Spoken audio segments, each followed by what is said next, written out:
नमस्कार दोस्तों, एक बार फिर से स्वागत है आपका मेरे YouTube चैनल पर। आइए आज हम छत्तीसगढ़ पाठ्यक्रम हिंदी विषय में कक्षा 5वीं की पाठ 14 जिसका शीर्षक है रेशम, चंदन और सोने की धरती कर्नाटक। आज हम इसका संपूर्ण प्रश्नोत्तर का अध्ययन करेंगे। दोस्तों, यदि वीडियो अच्छा लगे तो लाइक और शेयर करना बिल्कुल न भूलें।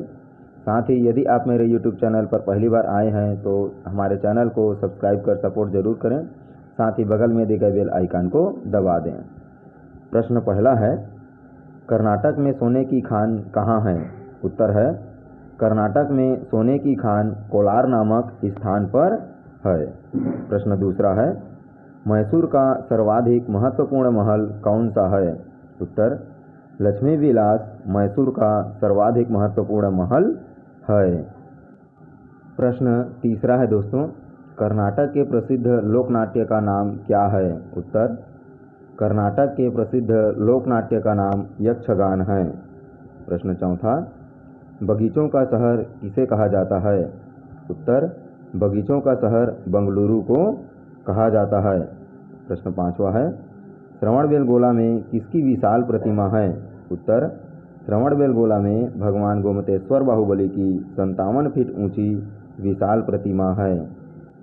प्रश्न छठवां है, कर्नाटक के सीमावर्ती राज्यों के नाम लिखो। अर्थात ये कह रहा है कि कर्नाटक की सीमा को छूने वाले राज्यों का हमें नाम बताना है। तो उत्तर है, कर्नाटक के उत्तर दिशा में महाराष्ट्र, पूर्व दिशा में आंध्र प्रदेश तथा दक्षिण सीमा को केरल और तमिलनाडु राज्य कहना चाहिए, सीमा से जुड़ा हुआ है या स्पर्श करती है। इसी प्रकार पश्चिमी सीमा को गोवा तथा अरब सागर स्पर्श करती है। प्रश्न सातवां है, बंगलुरु के लाल बाग की विशेषताएं लिखो। उत्तर है, बंगलुरु का लाल बाग बड़ा ही प्रसिद्ध है। यहाँ वर्ष भर फूलों की प्रदर्शनी आयोजित होती रहती है।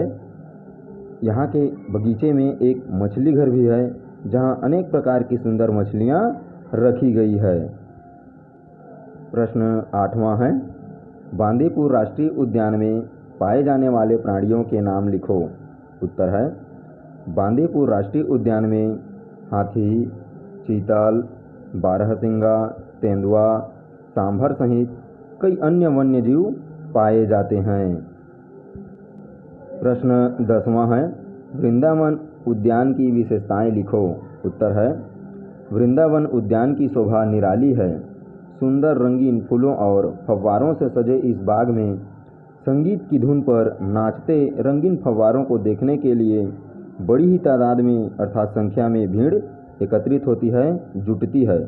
उद्यान के एक ओर कावेरी नदी पर विशाल कृष्णराज सागर बांध बना हुआ है। प्रश्न 10वां है, कर्नाटक के लोगों के भोजन और पहनावे के बारे में लिखो।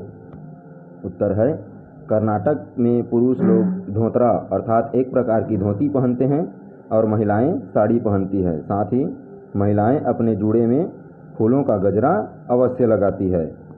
यहाँ के लोग खाने में चावल और नारियल का प्रयोग अधिक करते हैं। साथ ही सांभर तथा रसम के साथ चावल खाया जाता है। रसम अर्थात खाद्य पदार्थ होता है दोस्तों।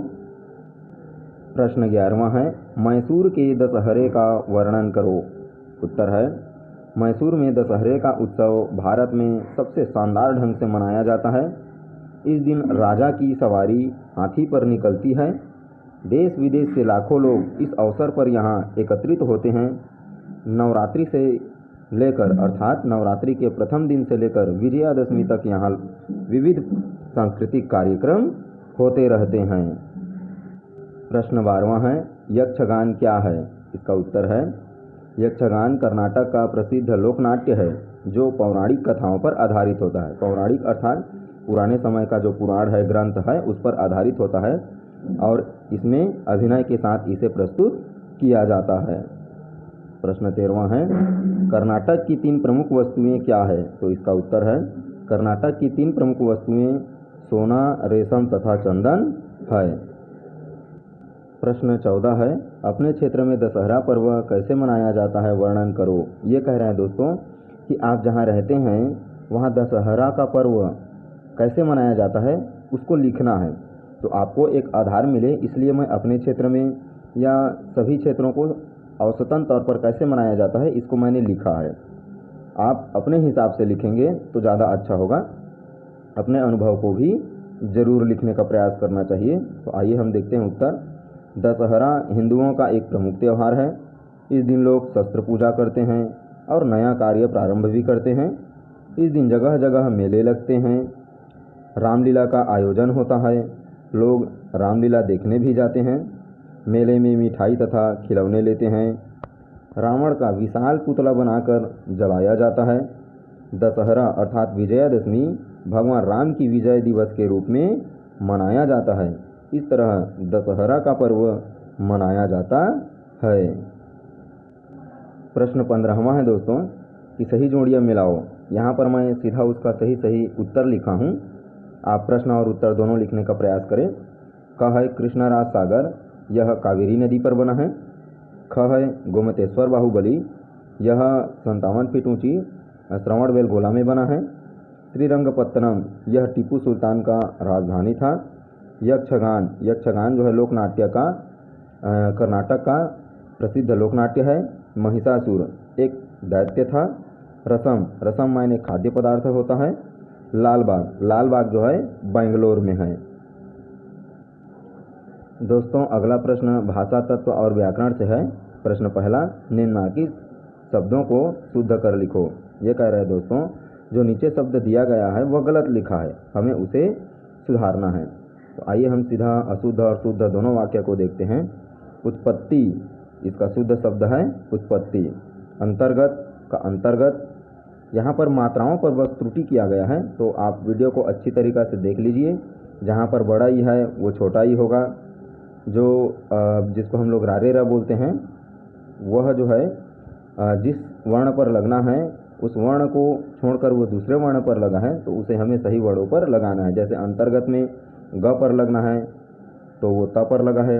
दर्शनीय में स पर लगना है वो न पर लगा है। इसी प्रकार आकर्षण में भी भव्य भूमि में जो बड़ा ई की मात्रा है म में वह छोटा ई होना है। इसी प्रकार निराली में न में बड़ा है वह छोटा ई होना है। और उन्नति में जो बड़ा ई है वह छोटा ई होना है। तो इस प्रकार आप दोस्तों ध्यानपूर्वक देख करके शब्दों को सुधार लेंगे। प्रश्न दूसरा है दोस्तों, निम्नांकित एक वचन स्त्रीलिंग शब्दों को बहुवचन में बदलो। जैसे यहाँ पर शब्द लिखा है लड़की, बेटी, रोटी, पोटली, है ना। इन शब्दों को हमें क्या करना है, ये एक वचन स्त्रीलिंग शब्द है, इसे हमें बहुवचन में बदलना है। तो दोस्तों एक वचन से बहुवचन बदलने के हिंदी व्याकरण में कुछ नियम हैं। उसके आधार पर यह जो है बड़ा ईकारांत है। तो ईकारांत में हम क्या करते हैं, बड़ा ईकारांत को छोटा ईकारांत बनाते हैं और अंतिम में या लगाकर चंद्र बिंदु जोड़ देते हैं। दोस्तों आपको वचन से संबंधित व्याकरण में कुछ वीडियो चाहिए तो आप कमेंट बॉक्स पर ज़रूर लिखें, मैं आपके लिए वीडियो ज़रूर बनाऊंगा। दोस्तों यदि वीडियो अच्छा लगे तो लाइक और शेयर करना बिल्कुल ना भूलें। साथ ही दोस्तों आपको सिर्फ सब्सक्राइब करना है, इसके कोई पैसा देना नहीं होता है। तो दोस्तों आप चैनल को सब्सक्राइब कर हमें सपोर्ट ज़रूर करें। आइए अब हम इसका उत्तर देखते हैं। लड़की का लड़कियाँ, रोटी का रोटियाँ, तकली का तकलियाँ, कटोरी का कटोरियाँ, बीमारी का बीमारियाँ, बेटी का बेटियाँ, पोटली का पोटलियाँ, बकरी का बकरियाँ, तरकारी का तरकारियाँ और खिड़की का खिड़कियाँ होगा। इस प्रकार आप देख लीजिए बड़ाई को हमने छोटा ही किया है और अंतिम में या लगाकर चंद्र बिंदु लगा दिया है।